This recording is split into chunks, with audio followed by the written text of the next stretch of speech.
যারা মাসিক বেতনে কর্ম করে তাদের নির্দিষ্ট একটা সময় থাকে, যেমন 10টা থেকে 5টা অফিসিয়াল টাইম।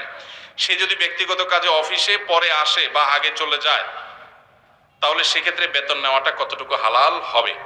খুবই দরকারি প্রশ্ন। আমাদের অনেক ভাইরা আছেন, চাকরি করেন বিভিন্ন কোম্পানিতে, সরকারি বেসরকারি প্রতিষ্ঠানে। যেই কয় ঘন্টা ডিউটির জন্য আপনি চুক্তিবদ্ধ, ওই কয় ঘন্টা ডিউটি যদি আপনি ফাঁকি দেন, পরে আসেন, আগে চলে যান, আর কাজের ফাঁকে নিজের কাজ কাম করেন, মোবাইল টিপাটিপি করেন, ফাঁকি ঝুঁকি দেন, তাহলে তাদের ওই ফাঁকি ঝুঁকি দেওয়ার সময়টার যে ইনকামটা, ওইটা হারাম হবে। সেই ইনকামটা কি হবে? হারাম হবে। অনেক হারাম আছে আমরা যেগুলো জানি না। সুদ খাওয়া হারাম আমরা জানি, ঘুষ খাওয়া হারাম আমরা জানি, কিন্তু চাকরির মধ্যে এই যে ফাঁকি ঝুঁকি দিয়ে টাইম নষ্ট করে ওই টাইমের বেতন আমি নিচ্ছি, এটা যে হারাম, এটা আমাদের বেশিরভাগ মানুষের সেন্সও নাই। ভাইরা আমার, আল্লাহর ভয়ে আমানতদারিতা রক্ষা করতে হবে। মুসলমান কখনো আমানতের খেয়ানতকারী হতে পারে না।